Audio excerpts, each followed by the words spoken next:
Аргентинанын Буэнос-Айрес шаарында өспүрүмдөр арасындагы олимпиадалык оюндар өтүүдө. Бул оюндарга Кыргызстандан барган курама команда да катышып, ийгиликтерди жаратууда. Азыркы учурга куржунубуз кур эмес. Эфирде өзөктүү маселе программасы, студияда Мерим Сырдыбаева. Саламатсыздарбы? Мына ушул жаш спортчулардын ийгилиги жана алдыда күтүлүп жаткан оюндар тууралуу биз бүгүн Жаштар иштери, дене тарбия жана спорт агенттигинин басма сөз кызматынын жетекчиси Нурдин Султанбаев менен кеп кылабыз. Саламатсызбы, Нурдин? Студиябызга кош келдиңиз. Мына азыр баягы өлкө 5 медальга ээ болдук деп сыймыктанып, мактанып турган учурубузда бул айтсаңыз, кайсы спорттун кайсыл түрлөрү боюнча болду? Анан ушул медальдарды биздин жаш спортчулардын алуусу кыйынга турдубу? Бизде азыр Кыргызстандын эсебине эсептелинген 3 медаль десек болот. Анткени 2 байгени биздин спортчуларыбыз ушу континенталдык командалардын эсебинде алышкан. Алар баягы мамлекеттин эсебине киргизилбейт экен. Ошондуктан бизде азыр 3 медаль, андан тышкары 2 командалык зачетто деп эсептеп атабыз. Бул жерден бизден 13 спортчу кеткен болчу. Кыргызстандын атынан жетекчиликтен да жөнөтүлгөн. Ал жерде баягы жаш өспүрүмдөр болгондуктан биз сөзсүз түрдө биздин директордун орун басарын жөнөткөнбүз, Арпачиев Канатбек Макеничти. Андан тышкары спортчулар менен дагы өзлөрүнүн машыктыруучулары да кеткен. Бул жерде 13 спортчудан биз 5 медальга ээ болдук деген бул абдан жакшы жетишкендик. Анткени жаштардын арасында бул биринчиден ошо моралдык жактан дагы абдан оор. Анткени жаштар баягы олимпиада десе, олимпиаданын абдан эң эле бийик чокусу болуп эсептелинет. Ошондуктан бул моралдык жактан чындыгын айтыш керек, кыйын болду.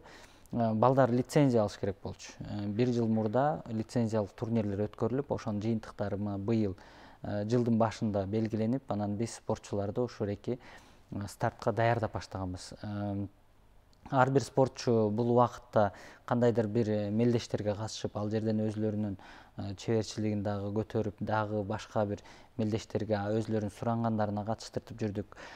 Бул жерден айтсак, биринчиден бул Денис Петрашов өзү 100 метр брас менен сүзүүдө экинчи орунга ээ болду. Андан тышкары Элмирбек Садыров экинчи орунга ээ болду. Бул бизде грек-рим күрөшү боюнча 60 килограммга чейинки салмакта күрөштү. Андан тышкары биз Кыргызстандын капчыгында 3-чү медальды, бул 3-чү орунда Хасан Баудунов алып келди. Бул фехтованиядан шпага боюнча жеке мелдешти алды. Ушу 3 байге биздин Кыргызстандын эсебине эсептелинди. Андан тышкары бизден дагы ошо Хасан командалык мелдешке да катышкан. Ал жерде команда экинчи орунга ээ болду. Дзюдодон бизде Султан Жеңишбеков ал дагы катышып, анын командасы 3-чү орунга ээ болду. Бул жерден айтсак болот, бул жаш спортчулар, жаш деп ага карабай, биздин Кыргыз Республикасынын өкмөтү тарабынан буларга дагы ушу келгенден кийин сөзсүз түрдө сыйлыктар болот, көңүл бурулат. Мына азыркы күнү биз так айта алабыз. Экинчи орунду ээлеген 2 бала 500 000 сомдон алышат. 3-чү орунга ээ болгон Хасан 250 000 сом алат. Андан тышкары биз машыктыруучуларды да калтырбайбыз. Бул бизде ушу салт катары болуп калды. Ар бир спортчу канча байге алса, ошонун 25%-ын дагы үстүнө кошуп, мамлекет тарабынан дагы биз машыктыруучулар дагы бул каражаттар каралат. Ооба, берилет, ооба. Мына ушул азыр олимпиадалык оюндар дагы 3 күнгө созулат. Ушул аралыкта дагы канча спортчубуз баягы өзүнүн өнөрүн көрсөтүп, чеберин көрсөтүп, дагы кимден кандай ийгиликтерди күтүп жатабыз? Бул жерден айтсак, биздин 13 спортчу толугу менен катышып бүтүп калды. Мына жыйынтыкталып атат. Бул жерден мына медальга жетпей калган, бирок жакшы жетишкендиктерди көргөзгөн бул спорттун 5 түрү боюнча мелдештер, орусчасы бул современный пятиборьедан катышкан. Андан тышкары жеңил атлетика, анан кийин биздин жаш стритболчуларыбыз да барган.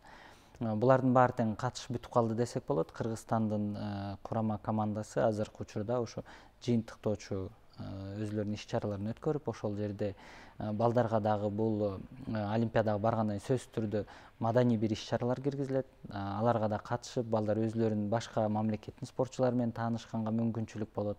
Ошо шаардын каада салты, тарыхы, элдин дагы каада салты менен маданият иш чараларына катышып, азыркы учурда балдар мелдешке катышкандар өзлөрү азыр Кыргызстанга келгенге даярданып жатышат. Булар келгенден кийин сөзсүз түрдө биз тосуп алабыз.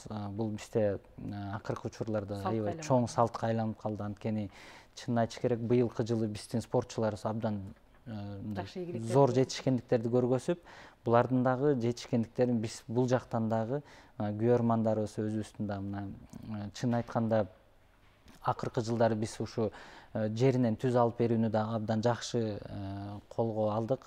КТРК спортуна бүгүнкү күнү айрым элдештердин баарын тең көргөзүп, ушу жеринен алып берип атат. Бул да бизге чоң жетишкендик десек болот. Айтсаңыз, негизи эле өлкөдө өспүрүмдөр арасындагы олимпиадалык оюндарга спортчуларды даярдоо маселеси бүгүнкү күндө кандай абалда? Бул система, ушу олимпиаданын системасы жаңы. Бул 3-чү ирет гана өткөрүлүп атат. 2010 жылы биринчиси өткөрүлгөн болчу. Анда биздин спортчулар 3 медалга ээ болушкан. Экинчисинде биз бир эле медаль алганга мүмкүнчүлүк болду. Эми бул система жаңы курулуп, жаңы мына өзүнө өзү өнүгүп келатат десек болот. Анан мамлекеттердин катышуусу дагы жылдан жылга көбөйүп, спортчулардын саны да көбөйүп, ал жерден бул сапатына да караш керекпиз. Эгерде биз биринчи оюндарда сапаты ылдыйраак десек, азыркы күнү бул чоң олимпиаданын, негизги олимпиаданда конкуренцияны ошол система менен келатат. Бул жаш өспүрүмдөргө бул бизге абдан чоң иш чара. Бул жерден биз өзүбүздүн дагы Кыргызстанда спортчулардын иргегенге чоң бир мүмкүнчүлүк түзүлдү. Анткени 15 жаштан 18 жашка чейинки биздин жаш өспүрүмдөрүбүз болгону гана бир дүйнөлүк мелдештерге же континенталдык мелдештерге гана катышып жүрүшкөн. Бул жерде ушу олимпиада системасы өзүнчө бир иш чара киргизгени да бизге абдан чоң жардам болуп атат десек болот. Ушул олимпиадаларга катышууда мамлекет тарабынан каржылоо маселеси, спортчуларды даярдоодо кетүүчү каражаттарды жумшоо маселеси кандай болуп атат? Биз акыркы жылдары ушу мамлекеттик агенттиктин системасы да реформаларды өткөрдү. Бул жерден биз ушу 18 жаштан эле чоң олимпиадага даярдаган эмес, жаш өспүрүмдөрдөн баштап даярдаган системаларды өзгөрткөнбүз. Ал жерде башкы машыктыруучулар негизги спорттун түрлөрү боюнча бекитилип, анан бюджеттери дагы өзүнчө бекитилет. Ар бир спорттун түрү боюнча жетишкендиктерине жараша жыл сайын биз бюджет бекитип беребиз. Булар барып келе турган мелдештерине, андан тышкары дагы стипендиялар да каралган. Ушунун баардыгы тең бул стимул болуп келет. Кыргызстан боюнча бизде азыр системада 51 спорт мектеби бар.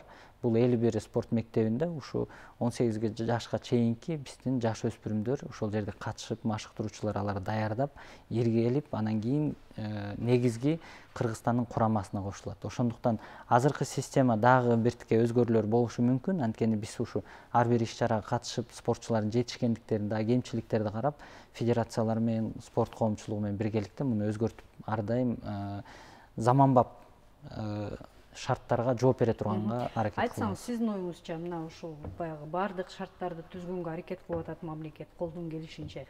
Эмне себептен ушу баягы алтынга жетпей калып атабыз? Буга эмне себеп? Биздин спортчулар да баягы өзүнүн чеберчилиги жетпей калып атабы же баягы бияктан баягы тренерлердин баягы билими жетиштүү болбой атабы? Эмнеден болуп атат? Бул жерден чынын айтыш керек, жаш өспүрүмдөрдүн арасында дүйнөдө конкуренция абдан күчтүү.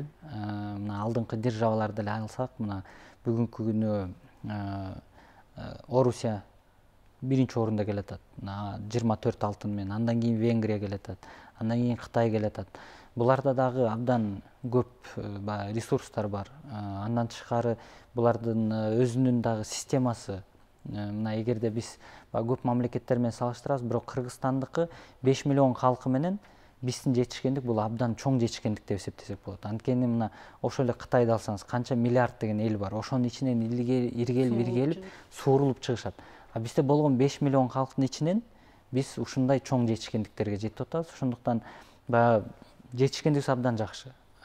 келечекте дагы буюрса алдыга жылып атабыз. Мына эгерде биринчи, экинчи салыштырсак, бүгүнкү үчүнчү ошо өспүрүмдөр олимпиадасын биз жакшы эле жылыштарга ээ болуп атабыз. Мына жакында эле ошо Азия оюндарында деле биздин 18ге чыга элек жаш балдарыбыз дагы жакшы ийгиликтерди көргөзүп келди. Ошондуктан биз баягы олимпиадага даярдаганда дагы өзүнчө балдар даярдадык, Азия оюндарына өзүнчө даярдадык. Ошондуктан биздин курама толугу менен барган жок десек болот. Анткени биз дагы приоритеттерди коюп, кайсы иш-чарага катышыш керек, кайсыл мелдештерге барыш керек экенин ошону да биз сөзсүз түрдө көзөмөлгө алыш керекпиз. Рахмат Нурдин, кызыктуу маегиңиз үчүн студиябызга келип ушундай жагымдуу маалыматыңыз менен бөлүшкөнүңүзгө ыраазычылык билдиребиз. Ишиңиздерде ийгилик болсун, жакшы жаңылыктарды күтөбүз. Рахмат. Урматтуу телекөрүүчүлөр, биз бүгүн Аргентинанын Буэнос-Айрес шаарында өспүрүмдөр арасында өтүп жаткан олимпиадалык оюндарга катышып жаткан кыргызстандык жаш спортчулардын жараткан ийгиликтери тууралуу Жаштар иштери, дене тарбия жана спорт агенттигинин басма сөз кызматынын жетекчиси Нурдин Султанбаев менен маек курдук. Сиздер өзөктүү маселе программасын көрдүңүздөр. Биз менен бирге болуңуздар.